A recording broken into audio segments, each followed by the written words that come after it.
Praise the lord. మీ అందరికీ నా హృదయపూర్వక వందనాలు. మీరందరూ సంతోషంగా ఉన్నారని మన ప్రభు మన యేసయ్య అనుదినము నూతనమైన వాగ్దానము కలువర ప్రేమ నుంచి ప్రతి కుటుంబంతో మాట్లాడుచున్న మా గొప్ప దేవుని బట్టి ఈరోజు మనమందరము సంతోషిస్తున్నామా, ఆనందించిన కదా. మరి నూతనమైన వాగ్దానముతో ప్రభు మనను ప్రేరేపించి ప్రతి కుటుంబంలోనూ ఆయనే మనకు తోడుగుంటున్నాడని నమ్ముతూ మరి ప్రభు ఈరోజు మనకిచ్చినట్టు వాగ్దానము యెషయా గ్రంథము 42వ అధ్యాయం 7వ వచనం. యెహోవాకు నేను నీతి విషయములో నిన్ను పిలిచి నీ చెయ్యి పట్టుకొని ఉన్నాను, నిన్ను కాపాడి ప్రజల కొరకు నిబంధనముగాను అన్యజనులకు వెలుగుగాను నిన్ను నిర్మించి ఉన్నాను. అన్యజనులకు వెలుగుగాను నిన్ను నేను నిర్మించినాను. నిబంధన వాక్యముతో నేను నీ చెయ్యి పట్టుకుంటున్నాను, నువ్వు నీతిమంతుడు అని నీ చెయ్యి పట్టుకుంటున్నానని చెబుతున్నాడు. మరి రోజు ప్రభు అయిన యేసయ్య ప్రతి కుటుంబంలో ప్రతి బిడ్డను ఆయన మన చెయ్యి పట్టుకోవాలని నువ్వు అనేక జనులకు నూతన నిబంధనమైన ప్రవచనాలని తెలియపరిచి వారి కుటుంబాలు నూతనపరచాలని, వారి కుటుంబంలో వెలుగు ప్రకాశించాలని మరి ప్రభు మనకు నేర్పిస్తున్నాడు కదా. అయితే ఈరోజు ఏ కుటుంబం అయితే ఆయనకు చెయ్యి అందించటానికి ఇష్టపడున్నారో, నిబంధన కలిగి ఉంటున్నారో, ఒక ఆలోచనలో ఉంటున్నారో, మరి దేవుని పైన ఆధారపడి జీవిస్తున్నారో, మరి అనేకమైన దేవుని తెలియనట్టు వారు అందరూ కూడా అన్యజనులే. దేవుని తెలిసిన వారు, దేవుని చిత్తం నడిచిన వారు ఈరోజు ఏం చేయాలంటే నేను నిన్ను నిర్మించి అంటున్నాడు. దేనికి నిర్మించున్నాడు? నా ప్రజలకు నా నిబంధన తెలియపరచటానికి నిన్ను నేను ఏర్పాటు చేసుకున్నాను అంటున్నాడు. దేవునికి స్తోత్రం.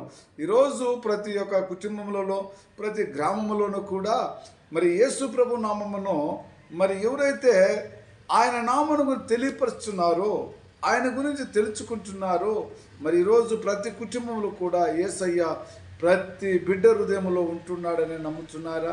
అయితే ప్రభు చెబుతున్నాడు కదా, నేను నిన్ను నియమించుకున్నాను అంటున్నాడు. ఎందుకు మాట్లాడుతున్నంటే యెహోవాకు నేను నీతి విషయములో నిన్ను పిలిచితిని. యెహోవాకు నేను నీతి విషయములో నిన్ను నేను పిలిచున్నాడు, నన్ను పిలిచున్నాడు. ప్రవచనములు ప్రతి దినము వాగ్దానము నడుచుచున్నదంటే మన తండ్రి పిలుచుకోబట్టి కదా. ఆయన చిత్తములో నడుచుచున్నట్టి అనుదినము నూతనమైన వాగ్దానము అనేక కుటుంబాలకు అనేక ప్రజలకు మరి ఇది ఎంతో శక్తి బలముతో వారి కుటుంబంలో ఆశీర్వదింపబడాలని, అనేక ప్రజలకు దేవుని యొక్క మహిమ తెలియపరచాలని, వారు దేవుని సన్నిధిలో ఒక దినం మోకరించి ప్రార్థించాలని, అనే జనులకు దేవుని వాక్యం గురించి తెలియపరచాలని ప్రభువే మనకు నేర్పిస్తున్నాడు. మరి ఈరోజు వారికి మనము పొందుకున్నట్టు నిబంధన ఆయన నీతిలో మనం ఉన్నామని తెలుసుకొని మనం పిలిచిన మన గొప్ప దేవుడే మనల్ని నువ్వు వెళ్ళిన వర్తమానం అనేక జనులకు వినచెప్పమని చెప్పినాడు కదా. మరి అదేవిధంగా శిష్యులకు చెప్పినాడు కదా.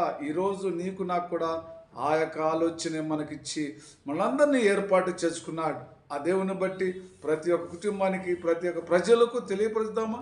దేవునికి స్తోత్రం. మరి సమయంలో చిన్న ప్రార్థన చేసుకుందాం. ప్రేమ కృప జీవం తండ్రి పరిశుద్ధుడా, మీ చిత్తములో మీ కృపలో నాయనా మరి ఎవరైతే నీతిలో ఉన్నారని తెలుసుకొని మమ్మల్ని పిలిచి నా ప్రభువా నీ నిబంధనతో నా ప్రభువా ప్రతి కుటుంబంలో ఆశీర్వదించి దీవించబడాలంటే మీరే మాకు తోడుకుంటున్నందుకు స్తోత్రం నాయన. మరి ఈ సమయంలో నా ప్రభు ఎన్ని కుటుంబంలో నా ప్రభువా నాయన నీ చిత్త ప్రకారం నీ ఆజ్ఞకు లోబడి తండ్రి నిన్నే ప్రేమిస్తూ అనేకమైన జనులకు నా ప్రభువా నా ప్రభువా నైనా నీ వర్తమానం తెలియపరిచి నీ బిడ్డలు నా ప్రభువా నీ నామం తెలియకున్నట్టు ఎంతోమంది ఉంటున్నారు.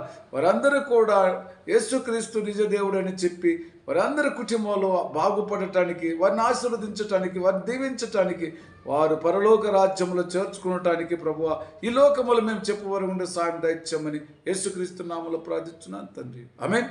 Praise the lord. God bless you.